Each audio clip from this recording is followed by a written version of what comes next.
Political confusion reigns as Kenyans brace for a rerun of the presidential election.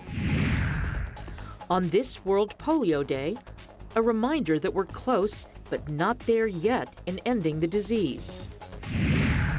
And why a diamond discovered in Angola has gem experts and collectors buzzing. Africa 54 starts right now. Good evening, I'm Esther Githu. You are in for Vincent Makori, who will join us shortly from Nairobi. This is Africa 54. We begin tonight with a political crisis in Kenya after the country's Supreme Court nullified the presidential election results 6 weeks ago. The East African nation has been in a downward spiral, leading to a rerun that has further inflamed political tension before Thursday's vote. VOA's Joe Craig reports from Nairobi. It has been a prolonged electoral season in Kenya, with the opposition now saying it will not participate in this month's rerun polls after the nullification of the August presidential election. We cannot go to an election with an electoral commission where the chairman is hostage to some few commissioners. That's why today we are changing our clarion call from no reforms, no elections, so there are no elections in October. But President Uhuru Kenyatta is urging people to come out and vote. He says Kenya cannot live in what he called a permanent state of elections. Our economy needs to move on, and we must rid this nation of that uncertainty.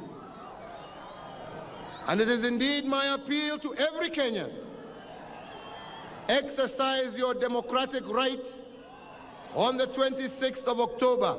But Nairobi-based political analyst Michael Agwanda argues the Electoral Commission, known as the IEBC, is unable to conduct free and fair elections. IEBC, that is supposed to be an arbiter in this 26th presidential election, is more divided and is no longer independent as their name goes. And for that reason, we do not expect free and fair election on the 26th of October 2017. Agwanda is not the only Kenyan expressing concerns. Last week, IEBC Commissioner Roselyn Akombe fled the country and announced her resignation, saying the election as planned would not be credible, that some election workers were vulnerable to security concerns, and that the country is not ready to proceed with the polls as scheduled. IEBC Chairman Wafula Chebukati has demanded politicians start working together or else his departure could be next. Embattled CEO Ezra Chiloba is now taking 3 weeks of leave, marking his absence from the election. Busia County opposition supporter Mofat Rotich says he would accept a Kenyatta win if the election is credible. Because Uhuru is not a Ugandan or a Tanzanian, he's a Kenyan. If he wins, he will be our president. But the only problem we have is free and fair elections. And there is no, if you can see right now, they are talking of peace, and there cannot be peace without justice. But each person's definition of justice is different, raising the concern the polls may not be peaceful. For now, Kenyans are just hoping for an amicable solution as they wait for the next developments in this ongoing political saga. Jill Craig, VOA News, Nairobi.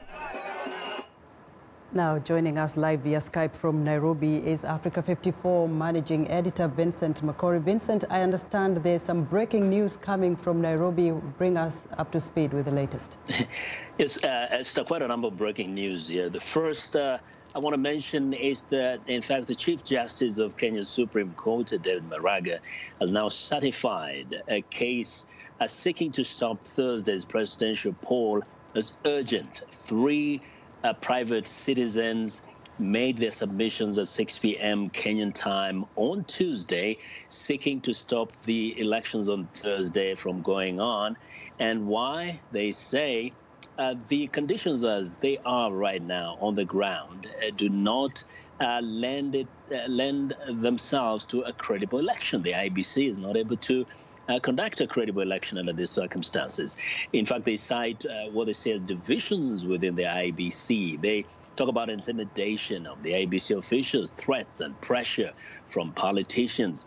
And they say in that kind of environment, it will not be fair to millions of Kenyans to hold an election. Now, the Supreme Court, Chief Justice rather, has asked their respondents, who are the officials of the Electoral Commission, and also the presidential candidates, to make their submissions by Wednesday, tomorrow, before that court. And the court will sit and make a ruling on that petition on Wednesday, tomorrow, although it's a public holiday. But they have committed to do that. Now, what that means is, as I've been saying all through, we cannot guarantee that there will be an election on Thursday, the 26th of October, because now that's something else that we're waiting to see how it ends. And Vincent, yes, this comes on the heels of the High Court dismissing a petition seeking to compel opposition leader Raila Odinga to take part in the rerun.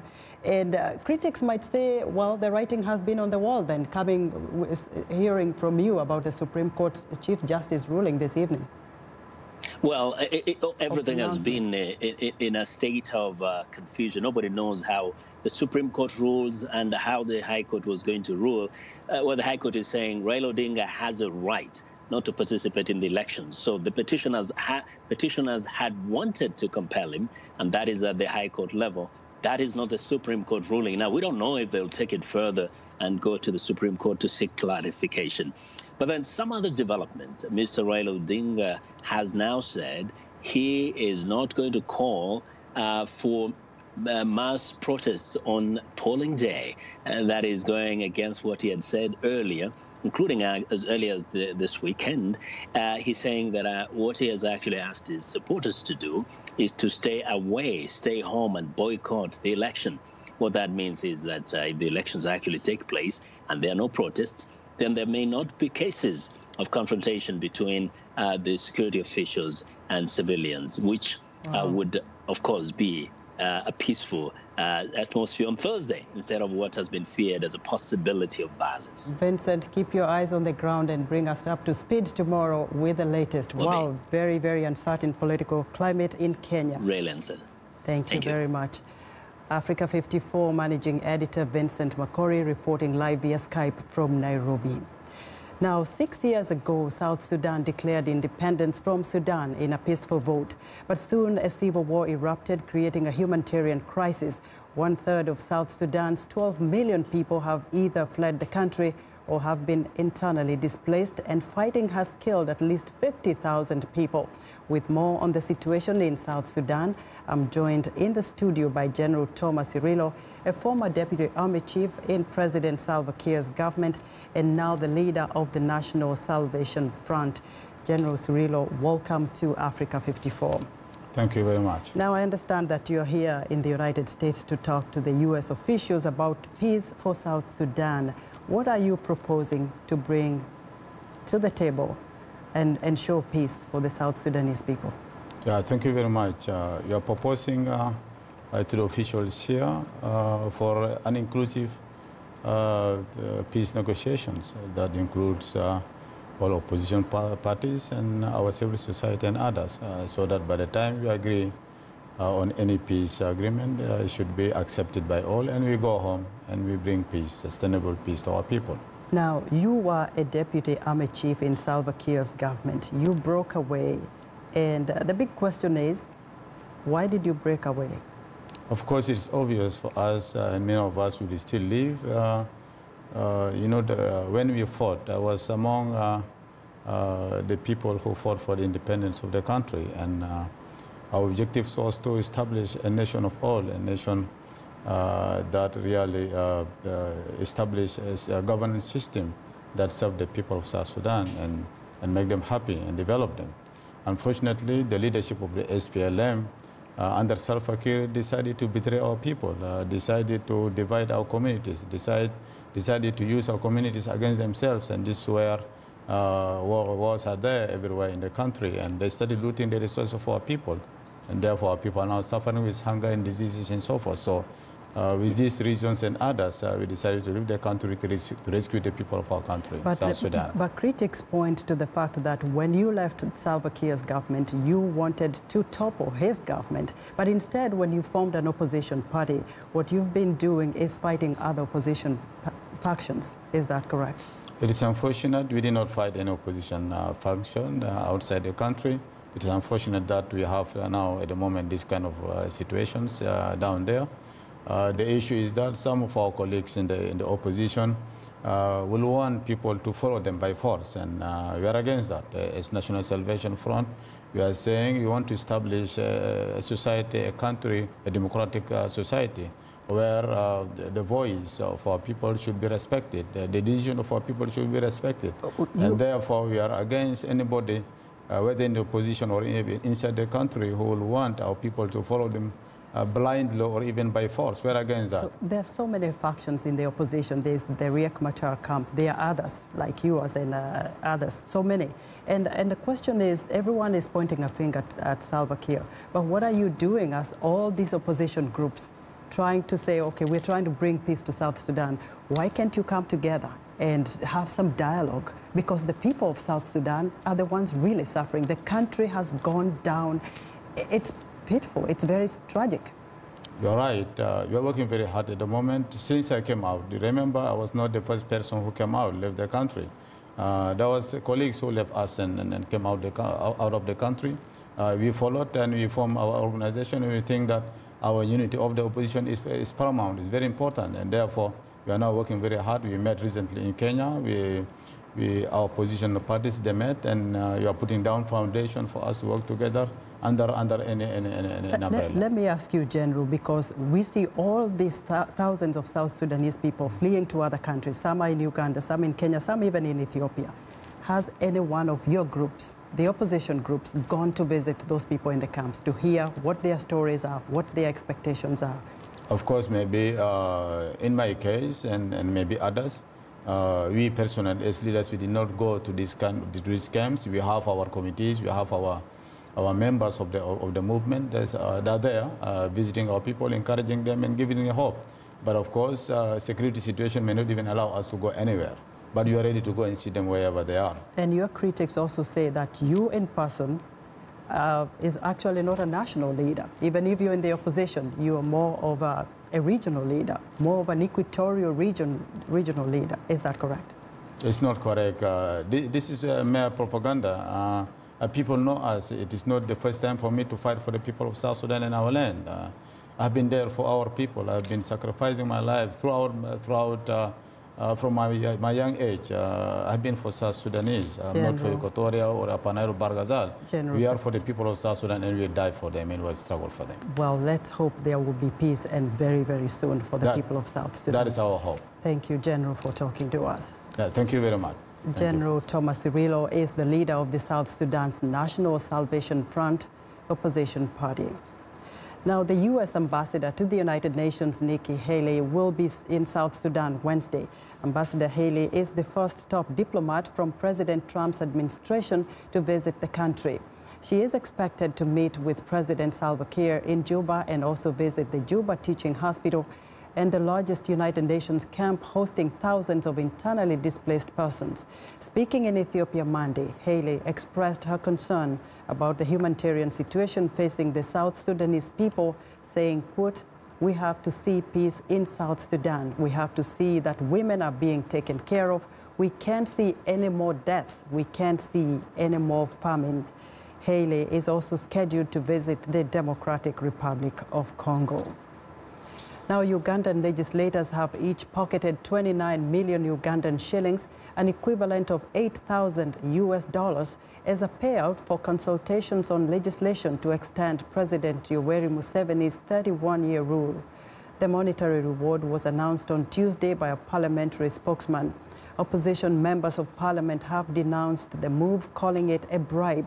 The bill would scrap a constitutional large cap preventing President Yoweri Museveni, 73, from running in the next election. The bill is likely to pass, given the ruling party's majority when it is voted on later this year. A staunch ally of Western powers, Museveni is widely seen as an anchor of stability in the often volatile Great Lakes region after decades of violent Ugandan dictators. But critics now say he has evolved into just another corrupt African leader that is using ruthless tactics to retain power for life.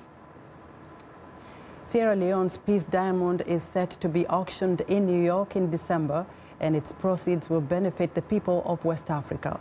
The announcement comes months after Sierra Leone's government rejected a $7.8 million bid for the 709-carat gem, the world's 14th largest diamond, saying it failed to meet its own valuation. The giant rough egg-sized stone was presented at the Israeli Diamond Exchange last Thursday and will also be displayed in Brussels as part of a promotional tour ahead of the December 4th auction. Martin Rappaport, chairman of the Rappaport Group, an international diamond trading network, says more than 50% of the proceeds will fund clean water, electricity, schools, medical facilities, roads and more in Sierra Leone. The diamond is the second largest ever discovered in the West African country and was unearthed in March. We want to know what you think about Africa 54 and the stories we cover. Join the conversation on Facebook. The address is Africa 54. We are also streaming our show live on Facebook, so check us out and share our show with your friends. Coming up, taking stock of the battle against polio. Stay with us.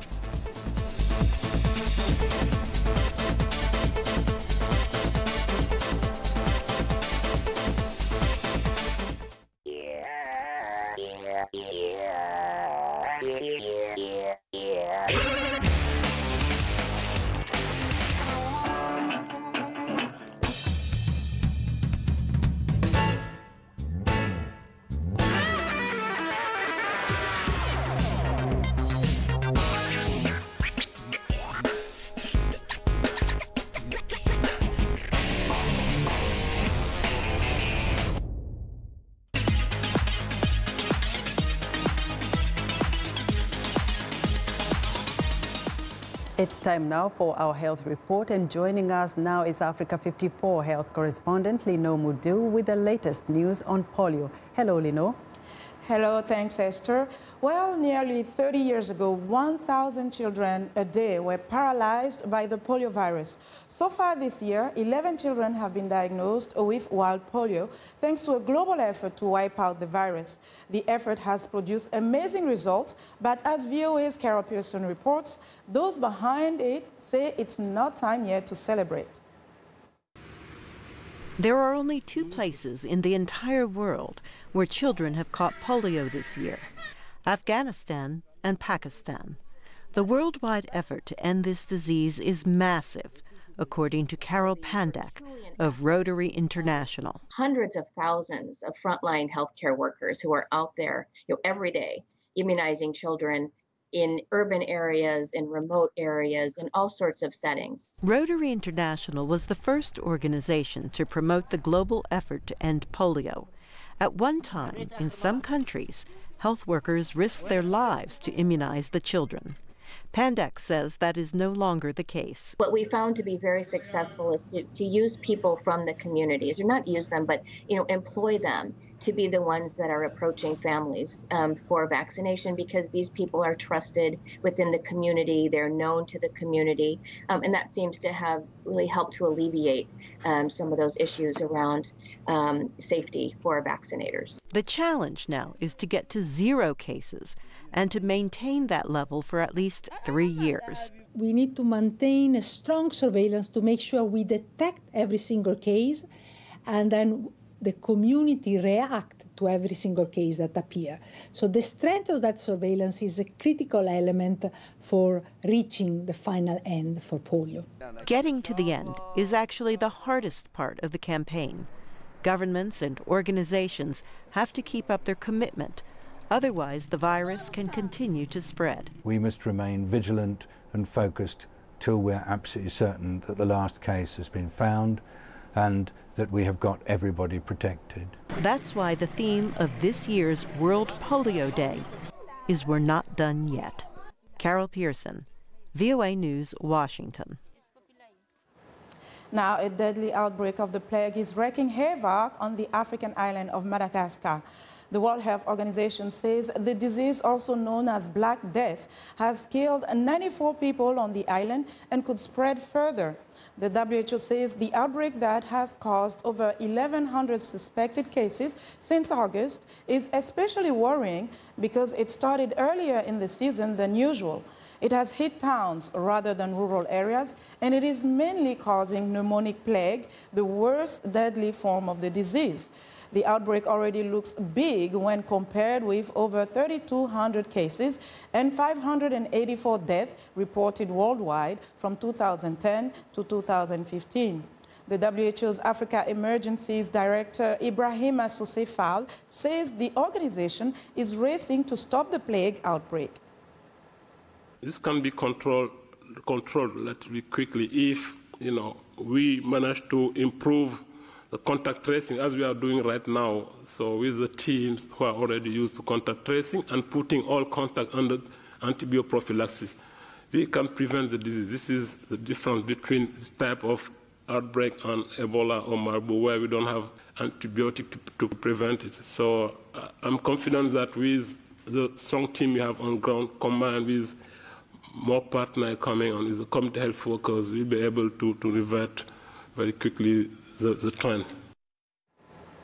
Plague, an infectious disease caused by the zoonotic bacteria Yersinia pestis, is most endemic in 3 countries: Madagascar, Democratic Republic of the Congo, and Peru. Now, pollution accounts for more deaths every year than any illness. That's the headline from a new report published recently in the medical journal The Lancet. Part of the response to this massive number involves treating pollution like a health issue instead of just an environmental problem. VOA's Kevin Enox explains. The key takeaway from the report is that pollution damages human health, not just the environment. It kills more people than war, than hunger, than malaria or AIDS or tuberculosis. All of these pale in comparison. The other takeaway is that the mortality rate is primarily affecting people who have the most trouble getting help. In 2015, pollution-related diseases accounted for 9.6 million deaths.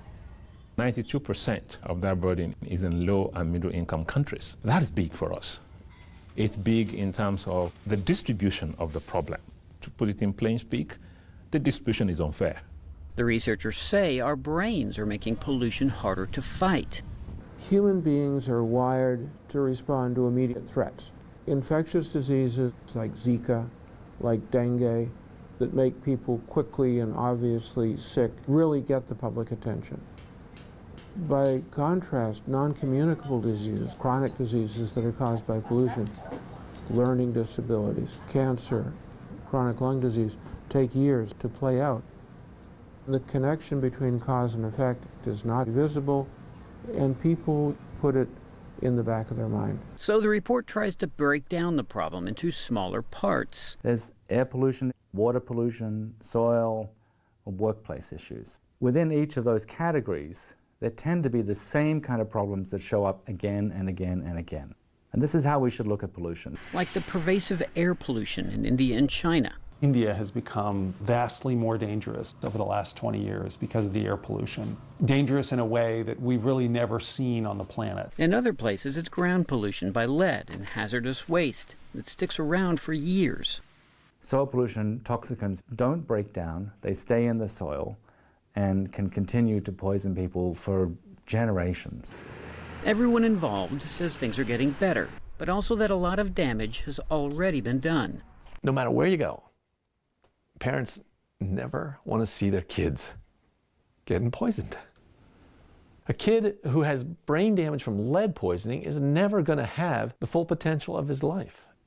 And it can't be fixed. But it can be prevented, and the next kid can be protected. The Lancet report urges nations to set specific 5-year, 10-year, and beyond targets to make the problem feel more manageable. Kevin Enox, VOA News. That's our health report for today. To stay in touch, find me on Twitter @LeoneMoudou. Back to you, Esther. Leno, thanks. Be sure to watch Leno Moudou's health reports every Tuesday and Thursday right here on Africa 54. Now, before we go to our short break, we have breaking news from Kenya. The local media in Kenya, including the Daily Nation newspaper, is reporting that the driver to Kenya's Deputy Chief Justice Philomena Mwilu was on Tuesday evening shot and injured by unknown gunmen in Nairobi. Justice Mwilu was not in the car at the time. We'll have more on that in our broadcast tomorrow. Now it's time for a short break. Still to come on Africa 54. The world's largest diamond mine in Angola is heading for auction. We'll be right back.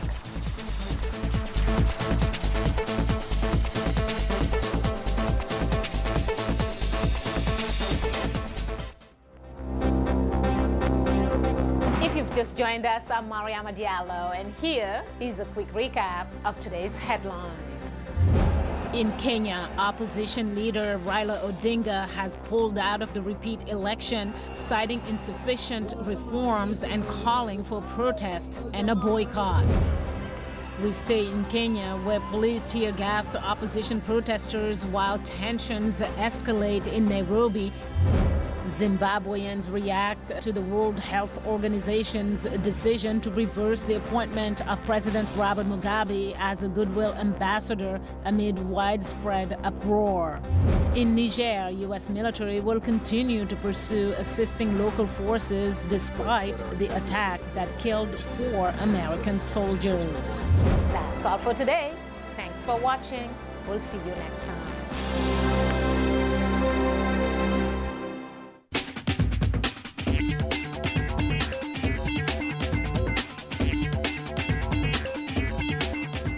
And welcome back to Africa 54. Here's what's trending. Rio has long struggled with crime, but amid a national economic crisis, it is experiencing its worst wave of violence in a decade.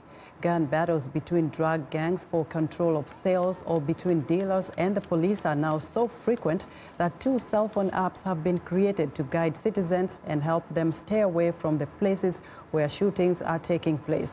The 2 apps have Android and iPhone versions and are also available via Facebook, Twitter, Instagram, Telegram, and search engines.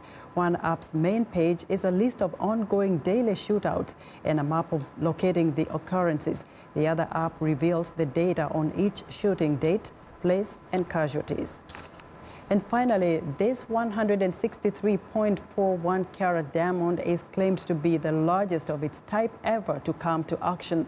The diamond found in eastern Angola in February 2016 has been categorized by the Gemological Institute of America as D-color and flawless, the highest clarity for diamonds. The dazzling stone is being showcased in a number of cities around the world, including Hong Kong, New York, and here in Dubai, before being auctioned at Christie's in Geneva on November 14th. The starting bid, $30 million. And that's what's trending today. And that's our show for today. Be sure to watch Africa 54 on our website at voaafrica.com. For more news, tune in to VOA's evening radio show, Africa News Tonight, at 1800 UTC, and in the mornings to Daybreak Africa between 0300 and 0600 UTC, Monday through Friday. Thanks for watching, and good night from Washington.